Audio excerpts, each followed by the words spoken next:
The warning unheeded, the vast chamber of the Galactic Council hummed with a low ethereal resonance as representatives from 1,000 worlds gathered for an emergency session. Floating platforms arranged in concentric circles held delegates of every imaginable shape and form, from crystalline beings that sparkled in the soft light to gaseous entities contained within shimmering force fields at the center of it. All High Counselor Zixa unfurled her iridescent tentacles, a gesture that brought immediate silence to the assembly. Her voice translated simultaneously into the native languages of all presentes rang out clear and grave. Esteemed colleagues, Zixa began, her bioluminescent skin pulsing with urgency. We have called this session to address a matter of utmost importance. Our long scouts have made contact with a species previously unknown to us. They call themselves humans. A ripple of murmur swept through the chamber. New species were discovered with regularity, but rarely did they warrant an emergency council session. Zix continued, her tone growing more serious. These humans have only recently achieved faster than light travel. Yet they have already established colonies on multiple worlds beyond their home system. Their rate of technological advancement is unprecedented. She gestured with a tentacle, and a holographic display materialized in the center of the chamber. It showed a small blue-green planet orbiting an unremarkable yellow star.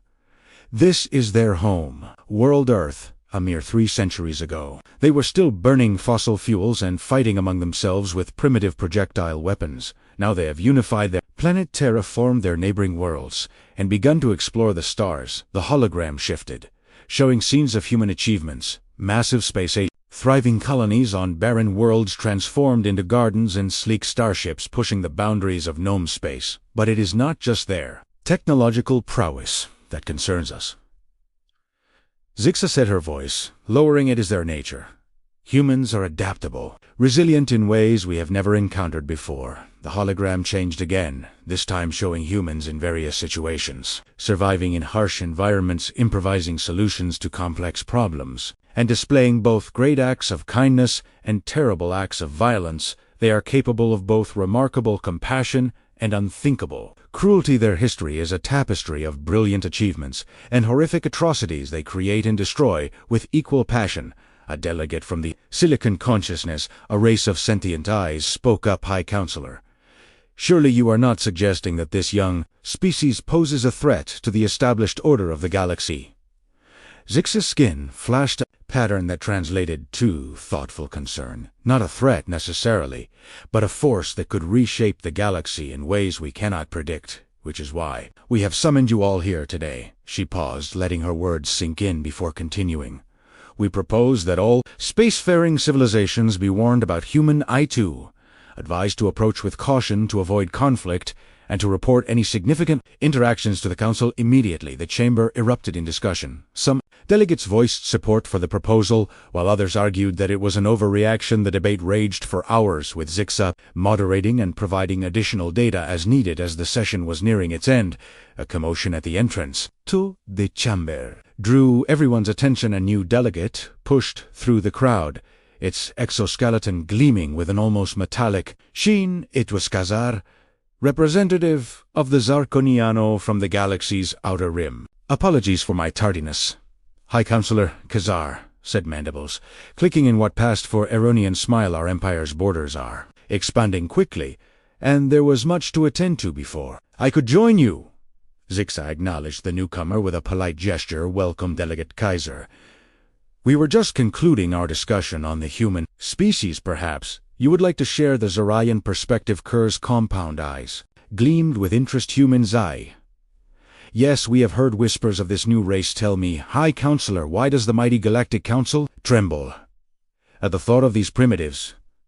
The chamber fell silent. At the Zarkoni, dismissive tone, Zix's skin rippled with a pattern that conveyed both patience and concern. We do not tremble, Delegate Kaiser. We seek to understand and to promote peaceful coexistence. The humans have shown potential. Khazar interrupted, his voice tinged with amusement. What potential could a species barely out of its gravity will possibly have that would concern the likes of us? Zix's tentacles coiled tightly a sign of frustration. I urge you to review the data we have collected, the humans' rate of advancement, their adaptability, their weakness. Kazar interjected again. They are divided, spread thin across a handful of worlds. Their technology, while advancing quickly, is still centuries behind that of the Zarian Empire.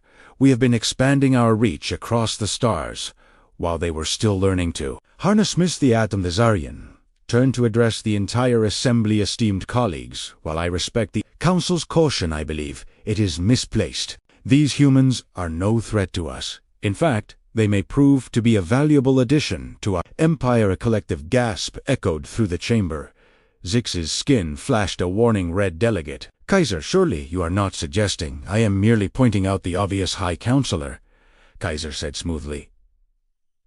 Empire has brought peace and prosperity to dozens of worlds. Perhaps these humans would benefit from our guidance. Zix's voice took on a sharp edge. The Council strongly advises against any aggressive action towards the human worlds we have seen the consequences of. Underestimating them. Kaiser mandibles clicked in what could have been laughter.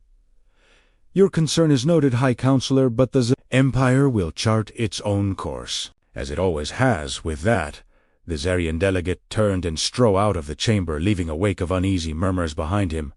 Zixa raised her tentacles. For silence once more. Colleagues, let us vote on the proposal to issue a galaxy-wide advisory regarding the human species. We must act quickly to prevent any potential conflicts. As the vote was tallied, Zixa couldn't shake the feeling of forevoting that settled over her. The Zark Canaans. Dismissal of the Council's warning could have far-reaching consequences, not just for humanity, but for the entire galaxy. Meanwhile, light years away on the bridge of the Zarkonian flagship Eternal Conquest, Emperor Zak himself reviewed the report from his council. Delegate Ischid's faceplates shifted in what passed for a smile among his kind humans, he mused, his voice a low rumble. How interesting. Perhaps it's time we paid these newcomers a visit. His claw tapped a series of commands into the ship's console on the view screen. A star map appeared, with a small, unassuming solar system, highlighted set course for the human colony world designated New Eden. Zaron ordered it's time to welcome our new neighbors to the galactic community and show them their place in it. As the massive Zaronian warfleet began to move, shifting into the shimmering tunnel of hyperspace, the fate of humanity hung in the balance. The Galactic Council's warning had fallen on deaf ears, and the consequences of that ignorance were about to unfold on New Eden. The human colonists went about their daily lives, unaware of the storm that was brewing in the depths of space. They had faced challenges before. Harsh climates, resource shortages, the occasional pirate raid, but nothing could have prepared them for what was coming. Dr. Alina Esleaf Cobb, biologist at New Eden's primary research facility, looked up from her microscope and stretched through the lab's window. She could see the colony's main settlements sprawling across the valley, its gleaming toe, a testament to human perseverance and ingenuity. Another day in paradise, she murmured to herself, smiling. Little did she know that this day would mark the beginning of a conflict that would test humanity's resolve like never before. As the sun set on New Eden, casting long shadows across its terraformed landscapes, the first signs of the impending invasion were still hours away, but in the vast tapestry of the cosmos the threads of destiny were already weaving together, a tale of courage, survival, and the indomitable spirit of humanity. The Zarkoni were coming, and with them a challenge that would either break humanity or propel it to heights unimagined. The next chapter in human history was about to be written not with pen and paper, but with blood, sweat, and the fierce determination to survive against all odds. And so as New Eden slept blissfully unaware, the stars themselves seemed to hold their breath, waiting for the moment when two civilizations would collide, and the true mettle of humanity would be tested in the crucible of interstellar war, first contact, and conflict. The twin suns of New Eden painted the sky in hues of lavender and gold as they climbed. Above the horizon, in the main settlement of Hopes Landing, the day shift was already bustling with activity. Farmers tended to the vast hydroponic gardens that fed the colony, while engineers monitored the atmospheric processors that maintained the planet's delicate terraformed balance. Dr. Alina sat, yawned as she made her way to the colony's central lab, a cup of sin-iced coffee in hand. She nodded to fellow colonists as she passed, her mind already racing with the day's research agenda. New Eden was an exobiologist's dream, a world teeming with alien microorganisms and simple life forms, each holding potential secrets. that could revolutionize medicine or technology. As she entered the lab, her assistant, a young and eager scientist named Marcus Chun, greeted her with barely contained excitement. "Dr. Essie won't believe what the deep space scanners picked up last night," Marcus said practically. Bouncing on his feet, Alina raised an eyebrow. "Another rogue comet entering the system?" Marcus shook his head, his eyes wide. "No, it's well, you should see for yourself." He led her to a holographic display, where a 3D representation of New Eden's solar system floated at the edge of the projection. A cluster of red dots was slowly moving inward.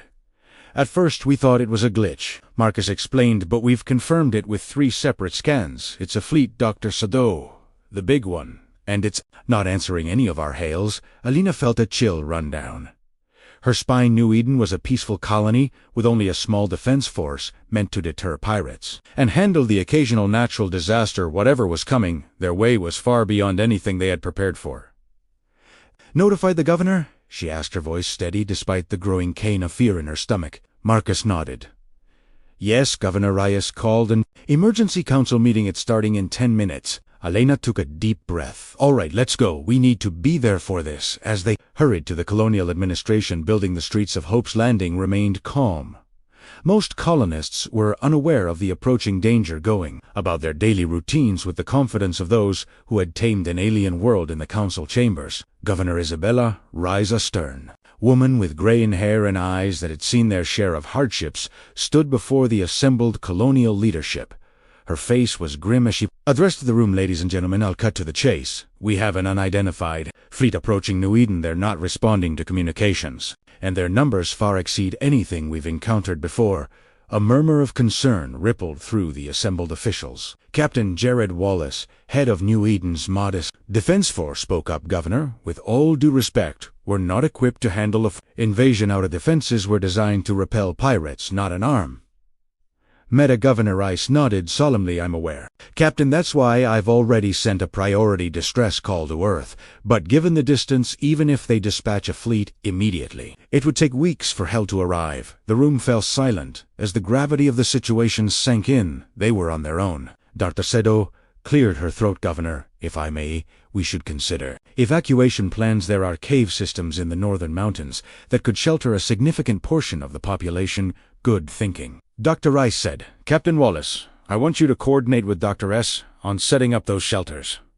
We'll begin a quiet evacuation, but I don't want to cause a panic as far as the general population is concerned. This is just a drill." As the meeting adjourned and officials scrambled to prepare for the unknown threat, the alien fleet drew ever closer. In the void of space, the Zarkonian armada moved with purposeful precision. Their sleek insectoid ships, arranged in a formation that spoke of military discipline and overwhelming force. On the bridge of the flagship, Eternal Conquest Emperor Zarin watched the approach to New Eden with anticipation. His mandibles clicked in amusement as he observed the pitiful attempts at communication from the human colony. Such primitive beings, he mused aloud, they don't even have proper planetary defenses. "This will be easier than we thought." His second in command, General Vexera, stepped forward. "My Emperor, our scans show that they've detected our approach. They appear to be mobilizing what little defensive capabilities they have." Zarin's compound eyes gleamed with cruel amusement. "Let them, it will make no difference. Prepare the landing. Forces I-1, boots on the ground within the hour. Show these humans the might of the Zaronian Empire back on New Eden." The colony's Def Defense Force scrambled to prepare. Captain Wallace stood in the makeshift command center, watching as his small fleet of interceptors took to the skies. It wasn't much, a dozen fighters and a handful of ground-to space defense cannons, but it was all they had, all units.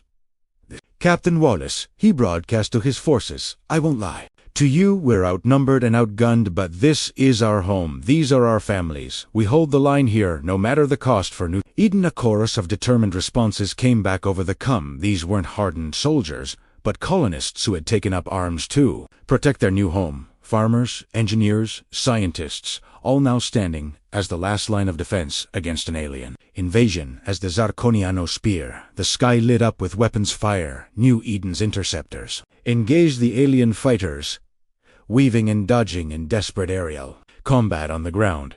Defense cannons fired salvo after salvo, their energy beams lancing up into the clouds. For a brief, hopeful moment, it seemed like the colonists might be able to hold their own. Several Zarian ships erupted in flames, spiraling down to crash in the wilderness. Beyond Hope's Landing, but for every alien ship destroyed, 3 more took its place. Dr. Sado watched the battle unfold from the entrance of a cave system where she was helping to coordinate the evacuation.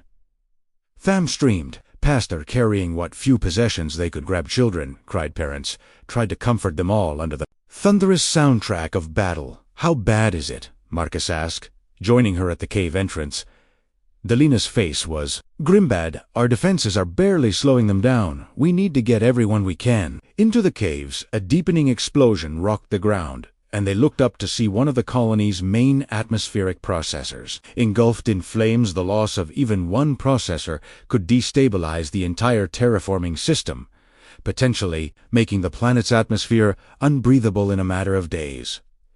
They're targeting our infrastructure, Linda realized aloud. They're not just invading, they're trying to make the planet uninhabitable for us. In the skies of Captain Wallace's interceptor weaved through a hail of enemy fire. He had already lost half the squadron, but they had managed to take down one of the larger Zarian ships. It wasn't enough. It would never be enough. This is Wallace to all units, he called out, his voice trained to fall back to secondary. Physicians, protect the evacuation routes at all costs. As he banked his ship for another attack run, a blast caught his wing. The interceptor spun out of control, trailing smoke and fire. Wallace fought with the controls, managing to aim his dying craft toward an incoming Zarian lander. In his final moments, he thought of his family safely hidden in the caves, and of the home he had helped build on this alien world for New Eden, he whispered, closing his eyes as his ship collided with the alien vessel in a spectacular explosion on the ground.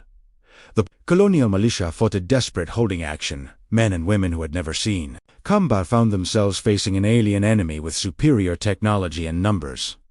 Yet they fought on street by street, building by in time for others to escape. Governor Rice coordinated the defense from a bunker beneath the colonial administration building. Her face was streaked with sweat and grime, her eyes red from lack of sleep. Reports flooded in from all sectors, casuals mounting defenses, crumbling hope, dwindling. Governor, her aide said, voice quavering, we've lost contact with the southern quadrant. The aliens there, everywhere. Ray closed her eyes for a moment, allowing herself a brief second of despair, before squaring her shoulders. Send out a general broadcast. All remaining forces are to fall back to the evacuation points. We can't hold the city. Our priority now is saving as many lives as possible as the sun set on New Eden. Hope's Landing. Burned Zarian troops marched through the streets, their alien forms silhouetted against the flames of the dying city. In the caves to the north, the survivors huddled in darkness, the sounds of battle growing ever closer. Dr. Cito worked tirelessly, tending to the wounded and trying to maintain order among the terrified colonists. She had seen the depths of human courage. Today watched as ordinary people became heroes in the face of overwhelming odds, but she had also seen the price of that courage paid in blood and lives lost as she bandaged a child's arm. Elena's thoughts turned to Earth. The distress call had been sent, but would help arrive in time, and even if it did, what would be left of New Eden to save? In orbit above the planet, Emperor Zaran watched the invasion unfold with satisfaction. You see, General Vixura, these humans are no match for us there. Galactic Council was wrong to fear them. Vixura nodded, but something in her posture suggested unease. Yes, my Emperor, but I must admit their resistance was unexpected for a primitive species. They fought with remarkable tenacity. Zaran dismissed her concerns. With a wave of his claw, irrelevant, they are broken. Now New Eden will be ours, the first of many human worlds to fall before the might of the Zaronian Empire. As night fell on the embattled colony, the fate of New Eden, and perhaps all of humanity, hung in the balance. In the darkness of the caves, Dr. Sedo looked up at the alien sky, searching for any sign of hope. Among the stars, the battle was lost, but the war for humanity's future, was just beginning. Humanity's response, the emergency broadcast from New Eden, reached Earth in the middle of the night. Universal coordinated time. Within minutes, the highest levels of the United Earth government were awake and convening in crisis mode in the cavernous situation room deep beneath Geneva. Holographic displays flickered to life, showing grim-faced officials from around the globe. At the head of the table sat President Adam Nkrumah, his usually Joe features set in a mask of determined focus. Ladies and gentlemen, he began, his deep voice cutting through the tension. New Eden is under attack by an unknown alien force. The colony's defenses have been overwhelmed, and we've lost contact with Governor Ark. We are now in a state of war. Admiral Helena Jiao, head of the United Earth Fleet, stepped forward. Her hologram dominated the center of the room as she began her briefing. The attacking force has been identified as the Zarian Empire, a species previously unknown to us, but apparently well known to the Galactic Council. Their technology appears to be significantly advanced compared to our own, and their numbers are substantial. She paused, allowing the gravity of the situation to sink in before continuing. I've already ordered the first and third fleets to mobilize. We can have ships in the New Eden system within 3 weeks, but given the strength of the Zarian forces, it may not be enough. President Kuma nodded grimly. What about the Arcturus defense platform? Is it operational? A balding man in a loud coat, Dr. Hiroshi Tanaka, chief of Earth's Advanced Weapons Division, cleared his throat. Mr. President, the Arcturus platform is still in the testing phase. We've had promising results, but deploying it now would be risky, and doing nothing is suicide, countered General Maria Hernandez, commander of Earth's ground forces. If we lose New Eden, Earth could be next. We need every advantage we can get. President Muma stood, his decision made. Dr. Tanaka, you have 1 week to get the Arcturus platform combat ready. Admiral Shia, I want every ship we can spare, ready to move out in 7 days. General Hernandez, prepare your best troops for possible ground deployment. He looked around the room, meeting the eyes of each official. Make no mistake, humanity's darkest hour, but we will not go quietly into the night. We will show these Zarkoni and the entire galaxy what humans are made of. As the meeting adjourned, a flurry of activity erupted across the planet's shipyards that had been dormant for years. Warred to life as mothballed war warships were hastily recommissioned, and upgraded recruitment centers were flooded with volunteers. Young men and women ready to fight for their species' survival in orbit. The massive Arcturus defense platform hummed with energy as Dr. Tanaka and his team worked around the clock to bring its revolutionary weapon systems online. The platform, a collaboration between human ingenuity and reverse-engineered alien technology, represented humanity's greatest technology, iconic achievement, and perhaps its last hope. Meanwhile, in the labs of the Quantum Communication Center in Sydney, Dr. Yukiwadi made a breakthrough that would change the course of the war her team had been working on. Faster than light communication using quantum entanglement, a technology that could potentially allow instantaneous communication across vast distances. We've done it, she breathed, staring at the readouts in disbelief. We can send a message to New Eden. It won't be much, just text for now, but it's something. Within hours, President Kruma was drafting a message to be sent to the besieged colony people of New Eden. This is President Kuma. We have received your distress call and help is on the way. Hold fast, stay strong. Earth stands with you. We will not abandon you to this alien menace. Hope is coming. As the message was transmitted across the vast expansion of space, humanity's response to the Zarian threat took shape in the orbital shipyards of Mars. The newest class of human warship, the Defiant, prepared for its maiden voyage. Captain Aisha Okono stood on the bridge of the US Indomitable, the lead ship of the Defiant class, overseeing final preparations. Engineering reports, all systems green. Captain Herexo, Commander Jack O'Neill reported, whereas as we'll ever be. Aisha nodded, her dark eyes scanning the bustling activity on the bridge. The Indomitable was a technological marvel, incorporating the best of human innovation and adapting it for war. Its hull was lined with a new metamaterial that could absorb and redirect energy weapons, while its main cannon utilized principles of antimatter manipulation that even the ship's engineers didn't fully understand. Very well, Commander, she said, settling into the captain's chair, signaled the fleet. We launch in 30 minutes. As the Earth Defense Fleet prepared to depart, laboratories and think tanks across the planet worked tirelessly to develop new technologies and strategies to combat the Zaroni threat in a secret facility beneath the Atacama Desert. A team led by Dr. Carlos Vega had reverse-engineered shield technology from debris recovered from previous alien encounters. It's not perfect, Dr. Vega explained to a panel of military observers, but it should give our ships a fighting chance against their energy weapons. The new shield generators were rushed into production, with teams working around the clock to install them on as many ships as possible before the fleet departed. In low Earth orbit, the Arcturus defense platform continued its trials under Dr. Tanaka's watchful eye. The massive station, nearly a kilometer in length, housed a weapon of almost unimaginable power, a gravitational lens capable of focusing and amplifying energy to create a beam that could potentially cut through entire fleet's power levels. Stable at 85%, one of Dr. Tanaka's assistants called out targeting systems are online and calibrated. Tanaka nodded, his face a mixture of pride and concern. Good, but we need 100% keep working. We can't AFF for any mistakes when the lives of an entire colony are at stake. As the day of departure approached, President Kuma addressed the people of Earth in a solemn broadcast. My fellow humans today face a threat unlike any in our history. An alien force has attacked one of our colonies, threatened our people, and challenged our very existence. But we will not cower in fear. We will not surrender our future to these aggressors. He paused, his voice growing stronger throughout our history. Humanity has faced seemingly insurmountable odds. We've weathered ice ages, survived plagues, and overcome our own destructive tendencies to reach for the stars. Now those stars have brought us a new challenge, and we will meet it with the same courage, ingenuity, and determination that has defined our species since we first stood upright on the savannas of Africa. To the brave men and women of our armed forces who now prepare to journey into the unknown, know that you carry with you the hopes and prayers of every human being. To our scientists and engineers working tirelessly to give us an edge in this conflict, know that your efforts may well determine the fate of our species. And to the Zarkoni, who even now occupy one of our worlds, hear this: you have awakened a sleeping giant. You have united humanity in a way nothing else could, and you will soon learn that underestimating the human spirit is the last mistake you will ever make. As in Kuma's words echoed across the planet, final preparations were made.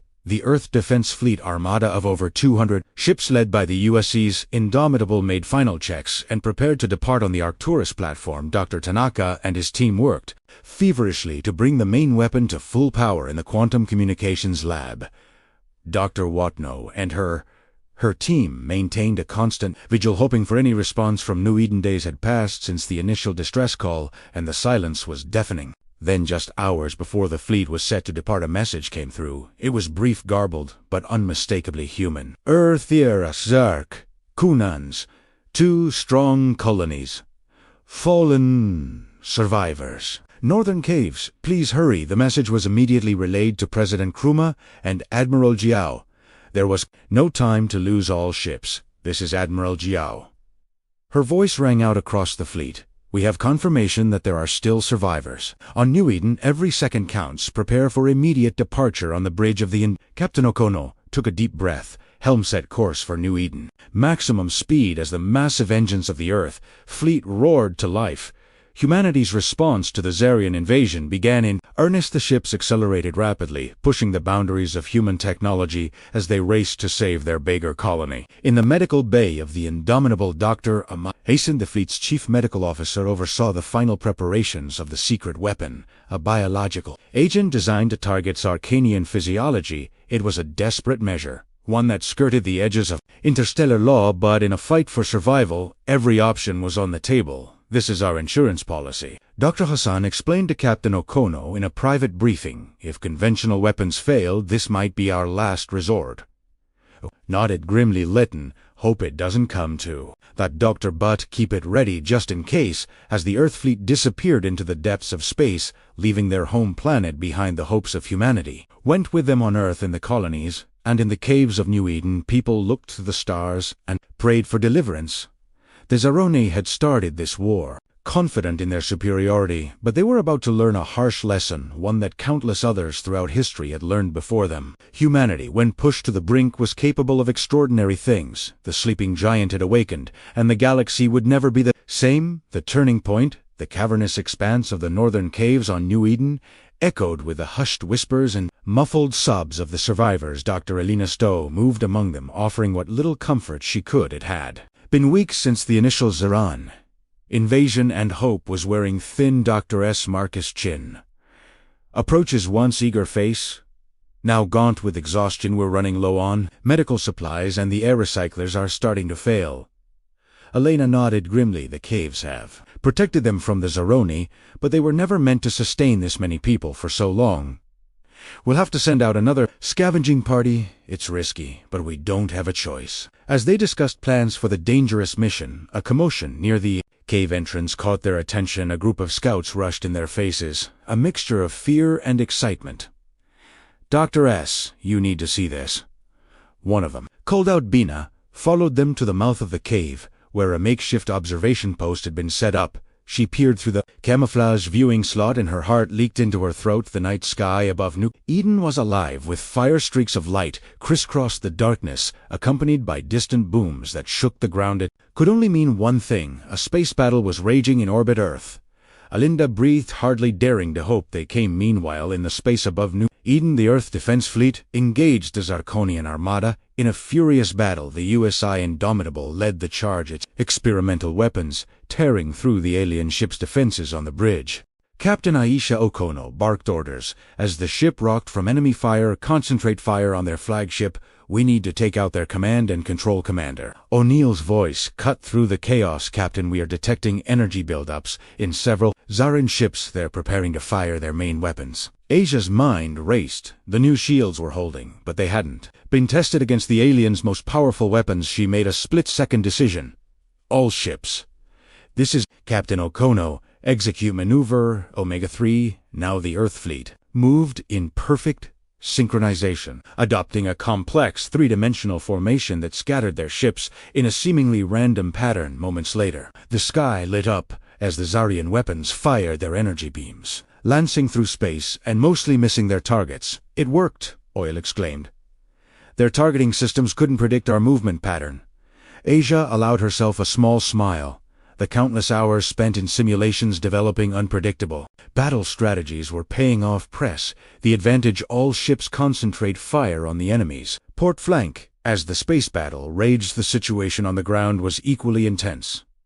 And ground forces, caught off guard by the sudden arrival of the Earth fleet, scrambled to secure their positions. In the confusion, the human resistance saw an opportunity in the caves. Alina and Marcus led a group of volunteers on a daring mission. With the Zarkoni distracted, they planned to infiltrate one of the alien command centers and gather crucial intelligence. "Remember," Elena whispered as they approached the reposed Colonial Administration building. "We're here for information. Avoid engagement." If possible, the small team moved silently through the ruins of hopes, landing their hearts pounding with a mixture of fear and determination. As they neared their target, Aaronian patrol rounded the corner. For a moment, time seemed to stand still. Then Marcus acted. He threw a makeshift smoke grenade, a clever concoction of local minerals and chemicals that filled the air with a dense, acrid smoke. In the confusion, the humans slipped past, entering the command center. Through a damaged wall inside, they found a treasure trove of alien technology and data streams. Elena's scientific mind raced as she took in the advanced systems. "Marcus, see if you can access their communications. We need to know their plans." As Marcus worked on decrypting the alien data, Alina examined a holographic display of the battle in orbit. Her heart sank as she realized the true scale of the Zarian force. The Earth fleet, while putting up a fight, was vastly outnumbered. Belina, Marcus called out urgently. "I've got something. They're calling for reinforcements. A second wave of ships is on its way." Belina's mind raced. If they could get this information to the Earth fleet, it might give them a fighting chance. But how? Her thoughts were interrupted by a low, menacing click. They turned to find a Zarian warrior, its insectoid face unreadable, leveling the weapon at them in orbit. The battle had reached a fever pitch. The Earth fleet had managed to destroy several Zarian capital ships, but at a heavy cost. Nearly a third of their own ships had been disabled or destroyed. On the bridge of the Indomitable, Captain Okono received grim news. "Captain, long-range sensors are detecting a second Zarkonian fleet approaching ETA 20 minutes. Aisha's heart sank. They were barely holding their own against the current force. A second wave would be devastating. "Send word to Admiral Zhao. We need the Arcturus platform now." Thousands of kilometers away, aboard the Arcturus defense platform, Dr. Tanaka received the urgent message. His team had been working non-stop, pushing the experimental weapon to its limits. "Dr. We're at 97% power." His assistant reported it's not 100%, but it'll have to do. Tanaka interrupted. He took a deep breath, saying a silent prayer to whatever forces might be listening. "Initiate firing sequence." The massive platform hummed to life, its gravitational lens beginning to focus unimaginable amounts of energy in space. A shimmer appeared barely visible at first, then growing in intensity. On the Indomitable, alarms blared. "Captain, We're detecting a massive energy buildup from the direction of Earth. Asia's eyes widened. All Earth ships brace for impact. This is it, a beam of pure energy, more powerful than anything humanity had ever wielded. Lanced across space, it struck the heart of the Zaroni fleet, cutting through ships as if they were made of paper in seconds. Nearly half of the alien armada was reduced to floating debris. For a moment there was stunned silence on both sides. Then the comm system crackled to life. "This is Admiral Joe to all Earth forces. The platform is operational. Press the attack for Earth and New Eden." With renewed vigor, the Earth fleet surged forward. The Zarkoni, reeling from the unexpected devastation, struggled to regroup on the ground. Alina and Marcus found themselves in a standoff with the Zarian warrior, but before anyone could act, the building shook violently. The alien, distracted by the commotion, lowered its weapon for a split second. All the time Alina needed, she lunged forward using a move she'd learned in the colony's self-defense classes and managed to disarm the warrior. Marcus quickly grabbed the alien weapon, pointing it at their captor. "We need to get this information to the fleet," Alena said, breathing heavily, "and I think I know how they forced the Zarkoni to lead them to the communications." Array with the aliens' reluctant help and Marcus' technical skills, they managed to piggyback a message onto the Zarian own communications network to Earth fleet. Alena dictated as Marcus typed Zarian, "Reinforcements incoming 20 minutes out. Prepare for second wave in space." The message reached the Indomitable just as the tide of battle was turning. Armed with his crucial intelligence, Captain Okono quickly formulated a new strategy. "All ships form up on the Indomitable," she ordered. "We're going to use the debris field from the destroyed Zarian ships as cover. When the reinforcements arrive, we'll catch them in a crossfire between us and the Arcturus beam." As the Earth fleet maneuvered into position, the second wave of Zaroni ships dropped out of faster-than-light travel. They found CKS, their main fleet, in disarray, a field of debris and no clear target. Now Asia commanded the Earth ships erupted from their hiding spots, weapons blazing simultaneously. The Arcturus platform fired again its energy beam, cutting a swath through the newly arrived Zarian forces, caught completely by surprise and attacked from multiple directions. The reinforcements never stood a chance. Within minutes, the space above New Eden was filled with the broken remnants of the once mighty alien armada. On the Zarian flagship, Emperor Zeren watched in disbelief as his invasion forced crumbled impossible. He chittered his mandibles, clicking in agitation. "These primitives, how could they?" General Vexera approached cautiously. "My Emperor, we must retreat. The humans, they are not what we thought they were." Zaren's compound eyes flashed with anger. "Then resignation. Send the signal. All forces are to withdraw." Immediately, as the remaining Zarian ships flooded the system, cheers erupted throughout the Earth fleet. On the surface of New Eden, the survivors emerged from their caves, tears of joy and disbelief streaming down their faces as they watched their alien oppressors retreat. In the Colonial Administration building, Alina and Marcus shared a moment of stunned silence before bursting into relieved laughter. They had done it. Against all odds, humanity had prevailed as the first Earth shuttles began to land, bringing much-needed supplies and reinforcements. Alina looked up at the sky. The stars seemed brighter somehow, full of promise rather than threat. "We did it, Marcus," she said softly. "We showed them what humans are capable of." Marcus nodded, his eyes shining with pride and hope. "We did, and I have a feeling this is just the beginning." As the sun rose on a liberated New Eden, humanity stood on the brink of a new era. They had faced their greatest challenge and emerged victorious. The galaxy would never be the same, and neither would they.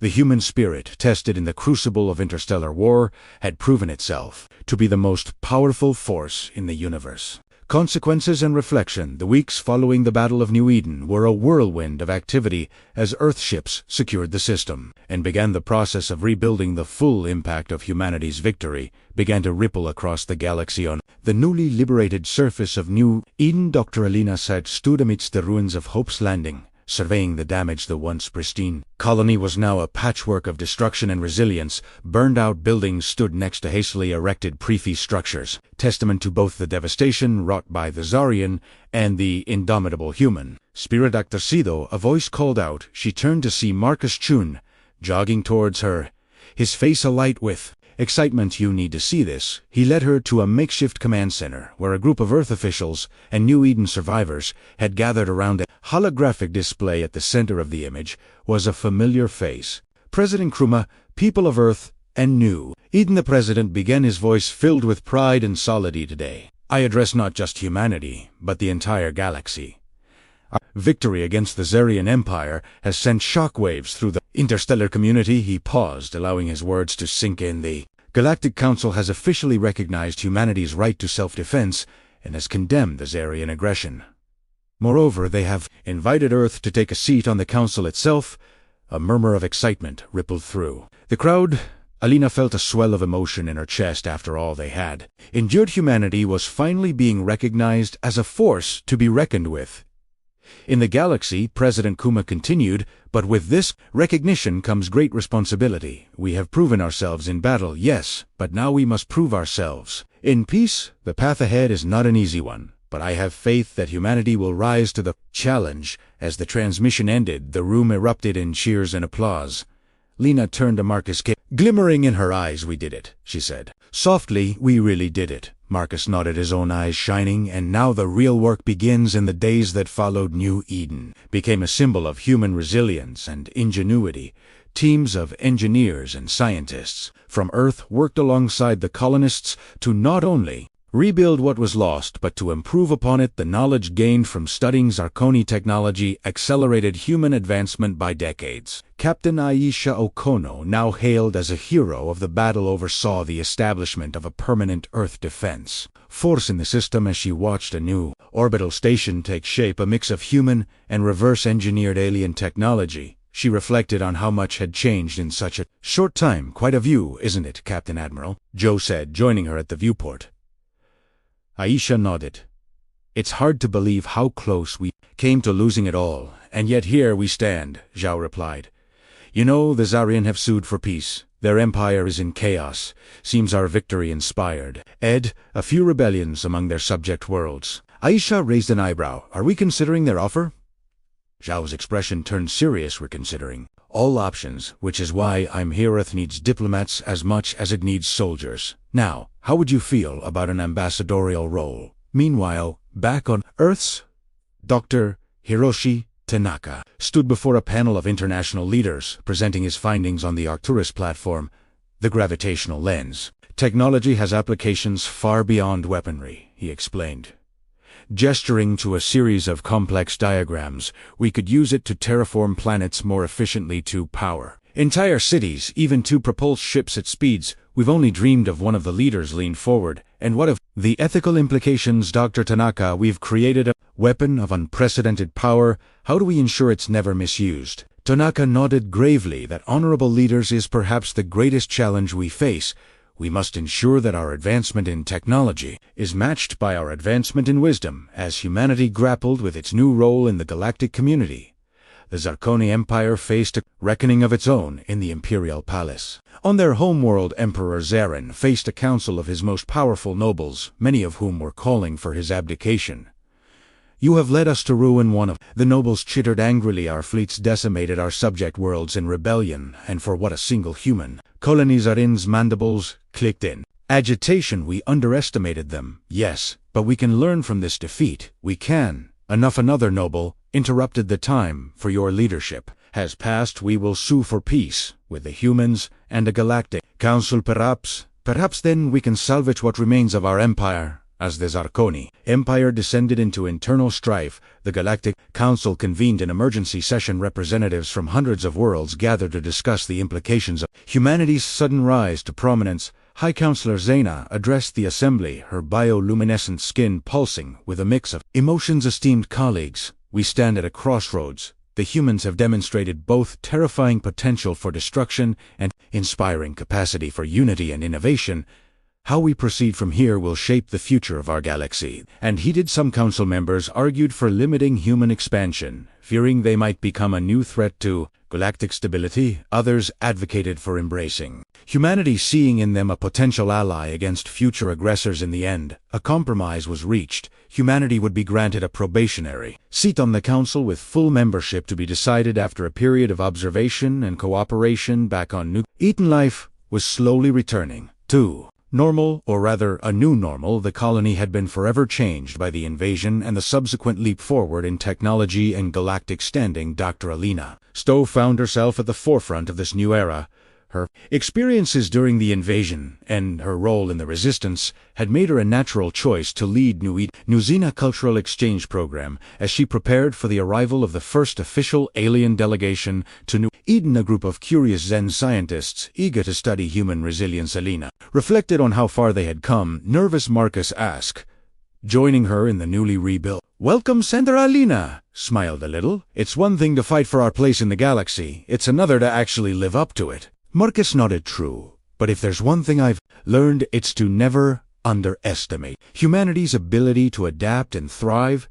As they watched the alien ship descend through New Eden's atmosphere, Lena felt a mix of excitement and apprehension. The future was uncertain, filled with both promise and peril, but humanity had proven itself equal to the challenge. In the years that followed, humanity's influence spread across the star's Earthships. Now equipped with technology that blended human innovation with alien advancements, explored further into the galaxy than ever before. Colonies flourished, not just on planets, but on massive space stations and hollowed-out asteroids. The Arcturus platform, once a weapon of last resort, became the cornerstone of a new era of exploration and scientific advancement. Its gravitational lens technology was adapted to create stable wormholes. Interstellar travel and communication. On the diplomatic front, humanity walked a fine line between asserting their newfound strength and fostering peaceful relations with other species. Captain Now, Ambassador Aisha Okono, found herself navigating political waters as tumultuous as any space battle she had fought. The key, she often said in her addresses to new diplomatic cadets, is to remember that strength and compassion are not mutually exclusive. We must be firm in our convictions but open to understanding others. The empire, much reduced in power and influence, slowly rebuilt itself under a new system of government, one that emphasized cooperation over conquest. Many Zarkoni, inspired by the human example, pushed for reforms and a new approach to interstellar relations. As for New Eden, it became a shining example of human potential under the leadership of Governor Alina Sato. For she had been unanimously elected to the position. The colony became a hub of interspecies cooperation and scientific advancement. The caves that had sheltered the survivors during the invasion were transformed into a memorial and museum, a reminder of how far they had come and the cost of their journey. 10 years to the day after the Battle of New Eden, a grand ceremony was held in the colony's central plaza. Representatives from Earth, the Galactic Council, and dozens of alien species gathered to commemorate the event that had changed the course of galactic history. President Kuma, his hair now gray, but his eyes still bright with vision, took the stage. The assembled crowd, human and alien alike, fell silent.